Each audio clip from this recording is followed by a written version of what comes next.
Hello, everyone. Thank you for attending my talk. So basically, we're going to talk about a new cloud security concept called cloud squatting. So what's on today's menu? We have what is the cloud and why. We're going to talk about the cloud, and maybe if everyone here knows about it, but for people who are watching the record, maybe they need more references about this topic. So what is the problem? And we're going to talk about what we did, basically what we do about it in TikTok. And then maybe we're going to, if we have time, maybe we're going to take some questions to wrap everything around. So first thing first, my name is Abdullah. I'm originally from Iraq, but right now I'm living in London. I'm part of your favorite application, TikTok. So if you have any problems with your users or whatever, please don't reach out to me. I have nothing to do with it. Yeah, so I used to do bug hunting, then I started doing CTFs, and then I moved to do product security. So right now I'm working as a product security engineer at TikTok. So the cloud, what is that? Back in the old days, people used to host their own website and stuff on their own computers, and there's hosting companies that gave people the opportunity to host their own servers or stuff. So basically, instead of owning and managing a physical computer, right now you can just rent or subscribe to a cloud provider that's gonna provide you with whatever you want. And there's a lot of advantages for this. Cloud computing has become increasingly popular because it offers several advantages. So when we talk about the cloud, it's just like someone else's computer. We don't need to worry about it's being managed by a third party. So which is again really helpful for you to focus on other stuff. So back in the old day, we had a lot of problems when it comes to hardware. But right now, it's actually not that urgent, or it's not a problem anymore because of the cloud providers and their infrastructure. So why people use cloud provider as to host their stuff? So on-demand resources. So if you wanted to whatever RAM or stuff, you can actually ask for it from these things. So it's very easy to know what you want, and on demand basically when you need it. Scalability, because you can scale up or down. So if you are, for example, let's say managing an e-commerce application, Black Friday has really a lot of visits and stuff. So we basically see a spark or spike, so you need to scale up, but you don't need these resources all the time, so you can scale it down. So the scalability is really one of the advantages for cloud coding. There's also the service models is different. So there is infrastructure as a service, platform as a service, and software as a service. So there's also flexibility when it comes to models. Deployment models as well, public, private, so you can do whatever. And one of the most important thing is it's cost efficiency. So you don't need to buy it's very cheap, I would say, if you want to have good resources. So you're not going to spend a lot of money on it. And it's accessible from all over the place, so all over the world, there are different regions, so it's very easy to get access from many places. So, and security and compliance. So you say okay, what does this talk about then? So if there's a security and compliance, but when I talk about security and compliance, is that these basically cloud providers are up to date. They have really security measurements and stuff in place. But most of the things, it's just a human error. So what's the problem? Does anyone here heard about cloud squatting term before? Anyone? That's one. Okay. Two people. 3 people. 4. Okay. 4 people. That's going to be educational for the rest. That's really good. So when I heard about it, so I joined TikTok and they said we have the cloud squatting issue, and I did what is the cloud squatting? So I just put it into YouTube, and this is what I got. I was this is not really helpful, and it's intentionally misleading. So if you are a gym pro and you think this is going to be about squat training, it's really has nothing to do with that. So when organizations rent cloud servers, let's say TikTok as an example, go to AWS or Google. So we get basically assigned IP addresses. So and then let's say TikTok finished the work from these IP addresses. So eventually it will be deleted from our like cloud account, and it will be reassigned to other users. So maybe an evil one. So you know, like the IP address is just like the internet protocol. So it's just your address on the network. It's like I don't want to go like really deep into the how it works and how like the routing works, but it's just like a number, and this is like it's called. This is basically how the dotted decimal notation. So just like a number like written this way. So it's the first octet, second octet. It's just like 4 bytes, like 32 bits. And basically the problem with that it's limited. So we have limited IP addresses in the network. So these companies, so like you say, why would like Google give like an IP address to a different like user? Because we have a limited IP addresses in the network itself. So like the IP version 6 would solve this problem, but we are not really adapting this anytime soon. If you can see that the number of addresses, because it's like there's 2 possible 0 and 1. So the bit is like 0 and 1. And for the power like 32. So we have roughly 4 billion IP address. But like in the, if you see in the IP version 6, it's like we have this number, which is, I can't read, but we only have 30 minutes, so I don't think it's going to be feasible to do that. So yeah, we stuck with IP version 4, and this is like kind of the root cause of this problem.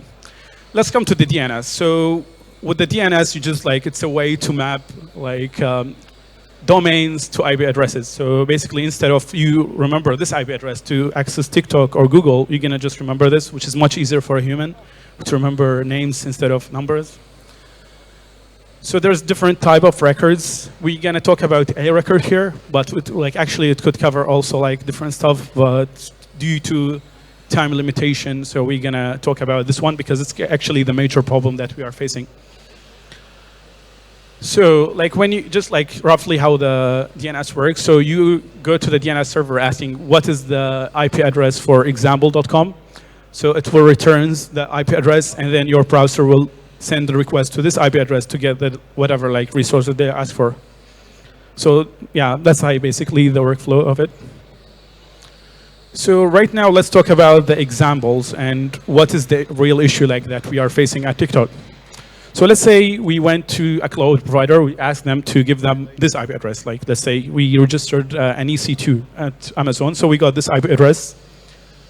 Then we went to our DNS and we basically gave one of our domains or subdomains this IP address to like people can reach out to it. So this is how it works. Like basically the user gonna go to this subdomain. They will get, when they ask the DNS server will return this IP address, and the user gonna connect to it. So right now it belongs to TikTok, so everything is fine. Let's say after 5 months, or the developers like left the company, or like he deleted his account or did whatever. And now basically this IP address is being like, unclaimed. And then someone else took this IP address. So one of the things is that we're going to face here is like subdomain takeover. So people basically going to be able to take one of our subdomains. And if you think about it, like it could be really dangerous if we are hosting any kind of information there. Because what it happens is that the DNS is still pointing to this IP address that belongs to a cloud provider, but it's actually not under our control. So it's really can like lead to a lot of problems, but one of them is like subdomain takeover. So if we have a domain like app.tiktok.com or whatever, user will be able to serve content on that subdomain or like the domain itself. So this is one issue, that we have like DNS servers that pointing to IP addresses that doesn't belong to us. Another way of looking at this, sometimes we have hard-coded IP addresses and stuff like, let's say, look at this, for example, this code. So you can see we are sending data to this IP address. But if, let's say, like, let's go back one step behind and we say this IP address doesn't belong to us anymore. So someone who have control over this can read data that TikTok is sending through their code to this IP address. It could be anything, actually. It could be like credential, it could be logs, it could be whatever. So someone who can take over a cloud provider, he can scan or listen to every port and see what's actually getting sent to the service, and then he can basically hijack or leak these data. So another motivation that we got, is anyone here doing bug bounty programs, like, hunting bugs? Anyone? You doing here one? Okay, like, that's kind of depressing. You have to consider it. It's a lot of money. Yeah.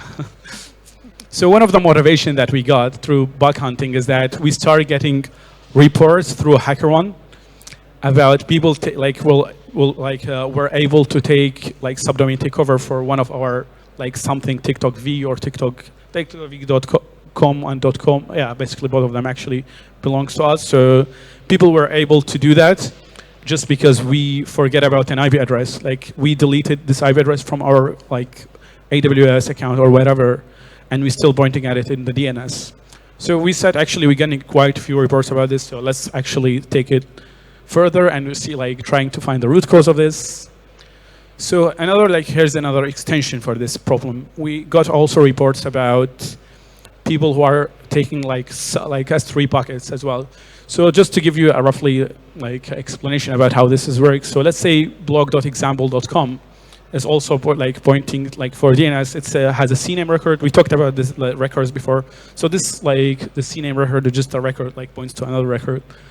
So if we say we taking this from Amazon, like the S3 bucket, it's basically pointing to S3 bucket that is belonging to TikTok.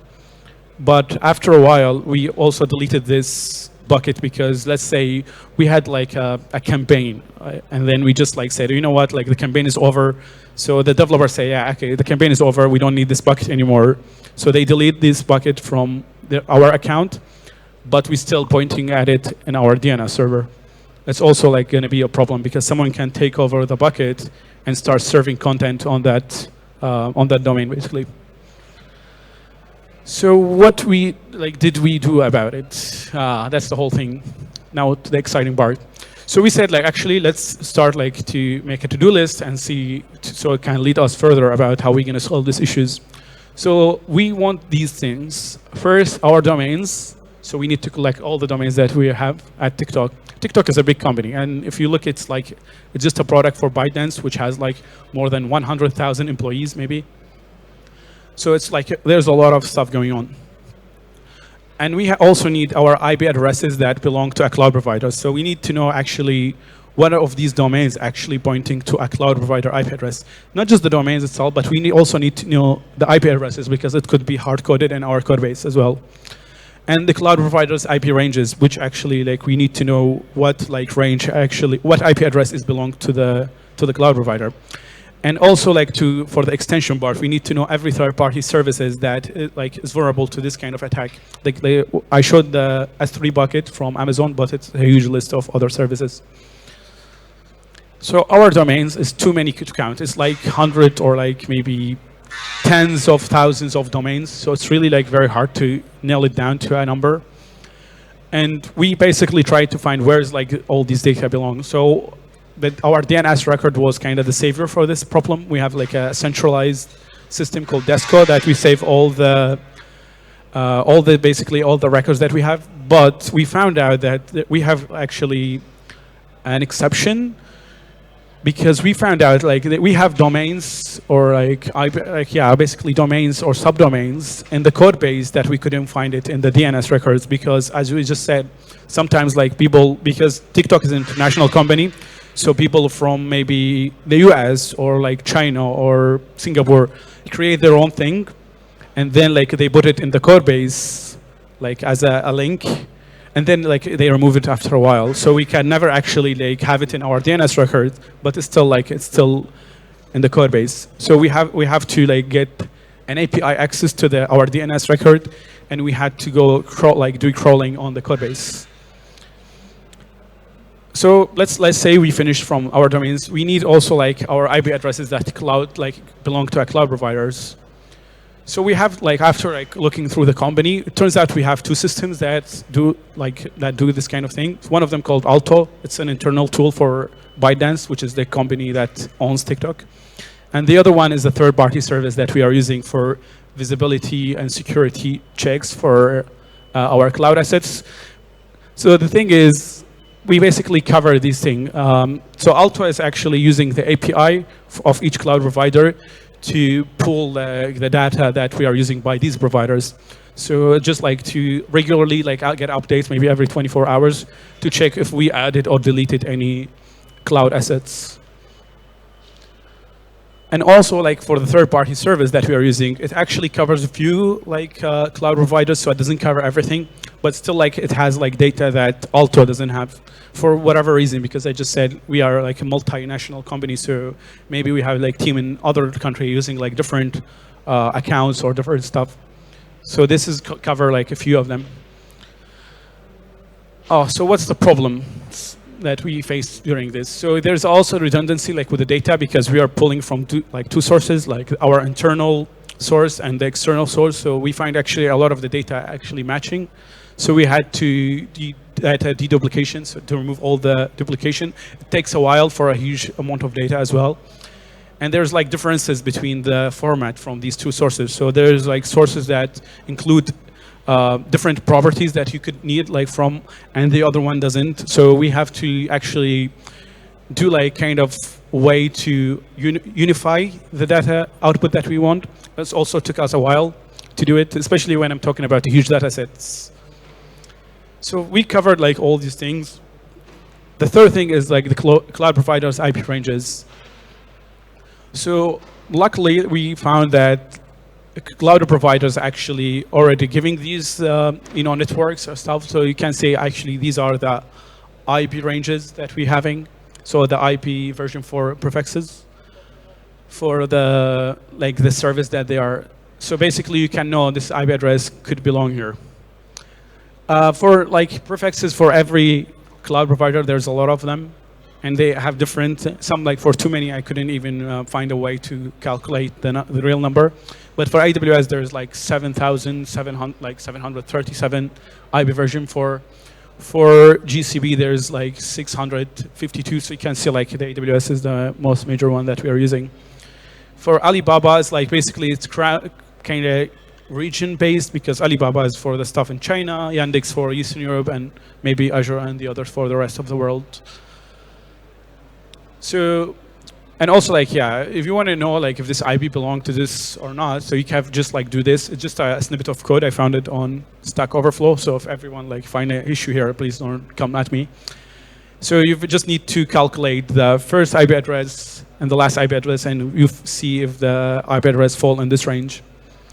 It's pretty easy and straightforward. So yeah, I hope it like you got it. We'll move away in case someone wanna take a snap.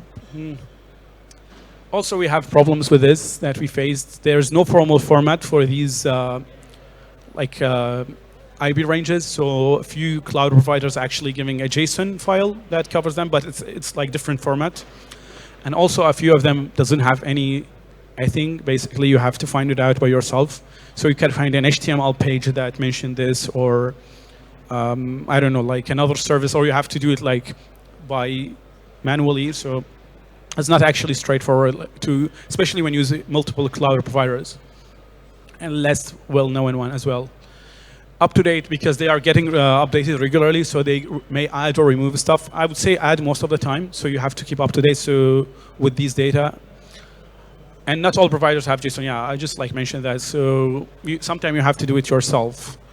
You have to find what actually this cloud provider have, what's their ranges, what's their subnets, and other stuff. So, okay, we kind of finished the whole big parts of it. Let's go to the third-party services that is like vulnerable to takeover attacks. So there's a list on this at Overflow, can I take over XYZ? It's basically a list, it's a repo that gets up to date with what like vulnerable CNAME that you can find. So if you can see like which one is vulnerable, which is not, what is the fingerprint that you need to look for in the response. So we covered everything right now, so we have everything we need. Let's jump in and find the, like what we're gonna do with it. So this is basically the workflow that we did. So we have DNS records, System 1, System 2, which is like System 1 and System 2 are the cloud visibility systems that we have. So we go to data preparation, data analyzing, then we like communicating the result. With data preparation, basically what we did is we were pulling data from everywhere, from DNS records, from stuff, and we removed the duplication from it. So it's like really intense operation. If we do it like regularly, like I think periodically every 24 hours, or depends on like what kind of update that we have, because we have different workers. I will show like the diagram later. So like after we get the data, like we pulled it from different sources, we do this like data analyzing. So we're gonna go iterate through the domains. So we're gonna go for every domain. We have the DNS records for this domain. We're gonna see, first we're gonna check if the domain has a vulnerable CNAME. So if it has a CNAME that we know it's vulnerable to this kind of attack, we will say actually we will mark it, and we will send HTTP request to this service and see like what's the response. So if we find the fingerprint that we are looking for, we actually gonna trigger like this is as vulnerable asset, and we're gonna have result in the communication like the slide after this. And if the domain has an IP address that belongs to cloud providers, check if it is in our records and it's not expired. So also when we go like through the domains, we're gonna take like see the like record A basically, which is the IP addresses of this asset. So if we find one of the IP addresses is pointing to a cloud provider, we know this is, like we said, like in the previous slides, that how you know like if this falls under cloud provider or not. We will check it with our record and say like, okay, this is a cloud provider IP address. Is it in our record? So we're gonna go like to the step that we said we took the data from multiple sources. We're gonna check if it actually is there or not. And if it's there, like let's see if it's expired, because sometimes we delete these assets, but it used to be like there. So if it's expired, like also we're gonna check. We will trigger an alarm if it's not there. Also, like we're gonna iterate through the IPs like that we have. So if the IP is expired, like from our like sources, we will check if we have it in any code or configuration file. So sometimes like people hard coded these things into the code base, and we're gonna scan the code base to look if there's any like expired IP address from a cloud provider that we use in our code base. And the communication. So you can send like an alert to a channel. Basically, we use Lark, which is the company Slack-alike for TikTok. So Lark, or like email or whatever, you can use like to send the results. It's going to be like validated by a security engineer eventually. So this is the whole system after like doing the like. I don't want to go like to details into every part of it. So the worker one is just taking the IP addresses from like Alto and the third-party service that we are using and store it in our database. Worker 2 is actually crawling the code base, looking for subdomains or domains that belong to us. And also Disco, which is the DNS record. So worker 2 is like responsible for bringing domains to the database. Worker 4 is like monitoring all these providers to see if they added a new range to their subnets, or like basically to their networks.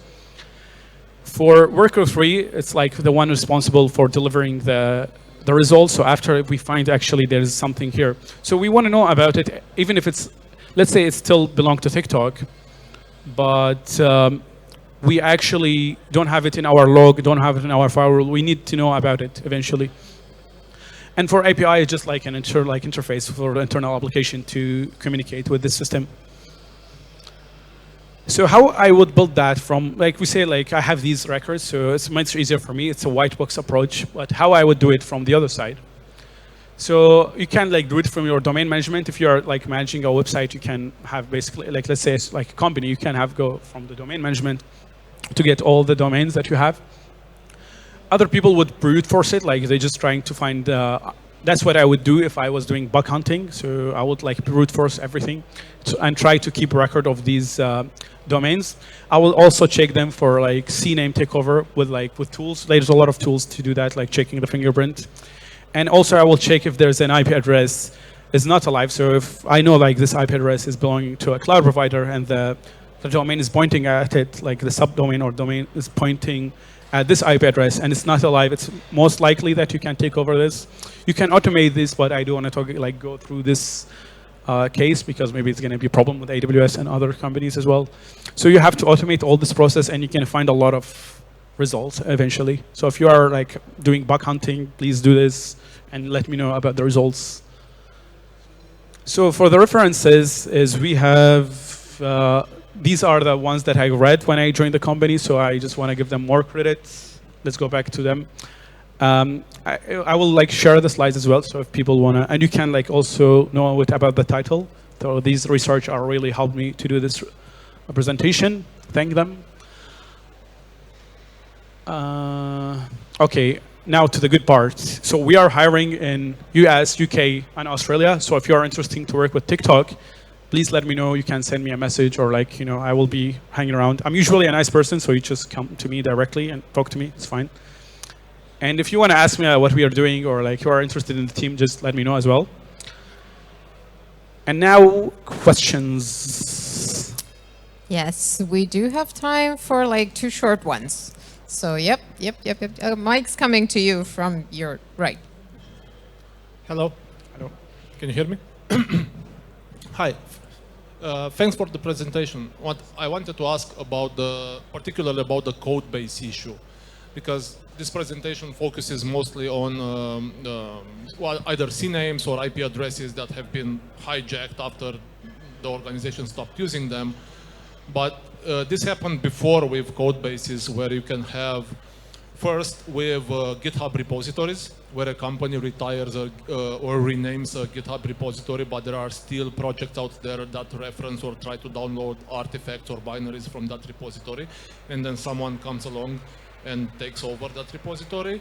And a newer one where developers have used like an AWS bucket or something to store like a binary artifact for their project that gets pulled on install.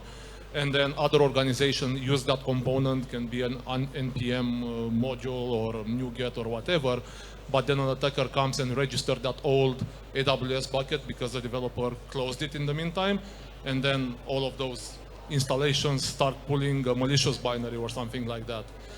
Have you also considered looking after something like that, or extending this cloud squatting research to that, because it's also about kind of cloud services and resources that are no longer being used, but the organization forgets to take measures. Thank you.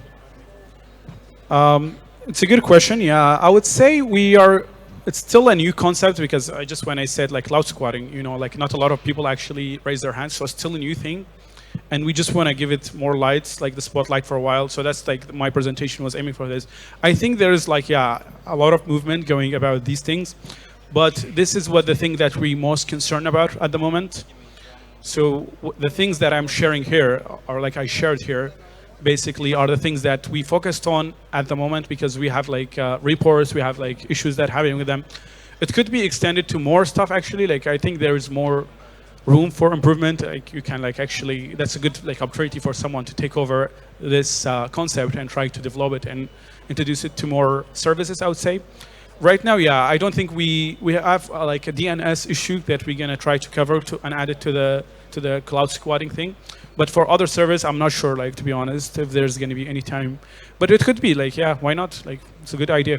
Thank you for sharing this. One last question over here. I'm gonna give you my mic. Hey.